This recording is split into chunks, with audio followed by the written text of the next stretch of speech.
हम एक रहेंगे तो सेफ रहेंगे। हमें बटना नहीं है, एकजुट होना है। हिंदू संगठित हिंदू बटोगे तो कटोगे। हम सबको जोड़ करके शासन करना चाहते हैं और इसलिए कह रहे हैं कि बंटना नहीं। महाराष्ट्र के चुनावी महाभारत में इस बार शुरू से आखिर तक यही मुद्दा छाया रहा। जब ओबीसी अलग अलग जातियों में बटेंगे तो कमजोर होंगे कि नहीं होंगे? महायुति की तरफ से बार बार इसी मुद्दे पर मुहजबानी हमले किए गए और महाविकास अघाड़ी के नेता भी इसी मुद्दे पर तरह तरह के जुमले गढ़ते रहे। बटेंगे तो कटेंगे। कोई बोलता है एक है तो सेफ है। खास बात यह रही कि इन नारों को गढ़ने और पढ़ने वालों ने अपनी जुबान से कभी हिंदू मुस्लिम का नाम तो नहीं लिया, पर जिस वोटर तक जो संदेश पहुंचाने का मकसद था वो 100% कामयाब रहा। हालांकि चुनाव में धार्मिक ध्रुवीकरण का ऐसा प्रयोग कोई नई बात नहीं, लेकिन महाराष्ट्र में इसे जिस लहजे में समझा और समझाया गया वो पहली बार था। एक तरफ महायुति के महायोद्धा हिंदू वोट बैंक को एकजुट करने के लिए तीखे बयान देते रहे।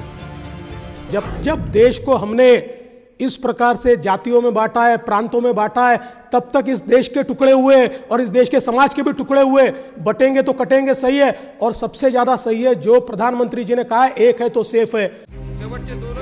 दूसरी ओर महाविकास अघाड़ी के महारथी भी मुस्लिम वोट के साथ साथ दलित और पिछड़े वोट बैंक के लिए जवाबी हमले करने में पीछे नहीं रहे। कि बटेंगे तो कटेंगे, कौन है यहाँ? काय त्याचा गुन्हा? जब तक आप यहाँ आते हो तब तक आप अनसेफ है, इसलिए हम इस राज्य से आपको पूरी तरह से बाहर फेंक देंगे। दरअसल धार्मिक ध्रुवीकरण के लिए गढ़े गए ऐसे नारों के पीछे बड़ी वजह रही महाराष्ट्र में लोकसभा चुनाव के नतीजे।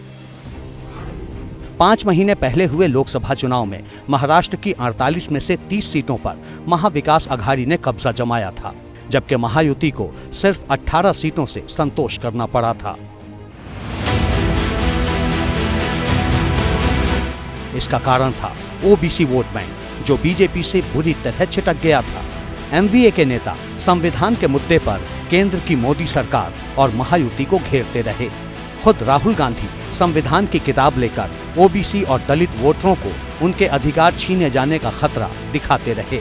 हम संविधान को बचाने की कोशिश कर रहे हैं और वो इस संविधान को खत्म करना चाहते हैं। लिहाजा इस बार बीजेपी शुरू से ही सतर्क थी और चुनावी माहौल गरमाते ही धर्म को आधार बनाकर आक्रामक कैंपेनिंग लॉन्च कर दी।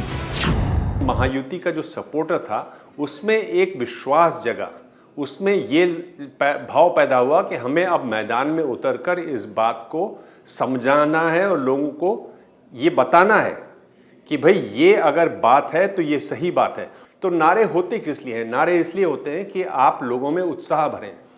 तो ये एडिशनल वोटर जरूर नहीं लाए होंगे, लेकिन आपका जो अपना वोटर है जो लोकसभा चुनाव में हार के बाद उदासीन पड़ गया था, आपका जो अपना वर्कर है जो लोकसभा चुनाव के बाद उदासीन पड़ गया था, उसमें एक जोश भरने का काम किया इस नारे ने। हालांकि ऐसे नारों को लेकर महायुति के अंदर भी कम घमासान नहीं मचा। अजित पवार से लेकर बीजेपी के ही कई दिग्गज नेता बटेंगे तो कटेंगे जैसे नारे के खिलाफ नजर आए।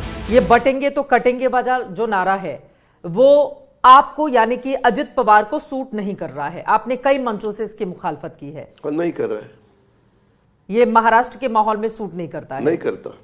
फिर बीजेपी के नेता क्यों आकर इस नारे को अपना बिल्कुल बाहर के स्टेटमेंट के मिनिस्टर, चीफ मिनिस्टर आते हैं, वो बोलते हैं ये शायद ऐसे नारे नॉर्थ में लोग सुनते होंगे और उनके बारे में सोचते होंगे कि महाराष्ट्र के लोगों को ऐसे नारे नहीं चलते।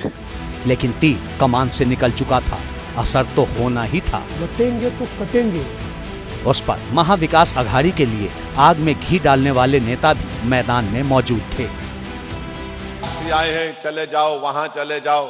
अरे देवेंद्र फडणवीस, पूरा भारत मेरा है। ये भारत हमारी अब्बा की सरजमीन है और कोई हमको कहां जाओ यहाँ जाओ नहीं बोल सकते। 2024 के लोकसभा चुनाव में इंडिया विपक्षी समूह ने जातियों में बांटने की कोशिश की थी कास्ट सेंसस के जरिए, और उसका उन्हें फायदा भी हुआ था। अब बीजेपी और आरएसएस ने एक बार फिर से इस पूरी लड़ाई को धार्मिक बना दिया और हिंदू मुस्लिम पोलराइजेशन हुआ। लेकिन ये नहीं कह सकते कि महाराष्ट्र का पूरा मैंडेट जो है वो इन नारों के कारण आया है। अगर ये नारे इतने इफेक्टिव होते तो शायद झारखंड में भी इनका फायदा मिलता।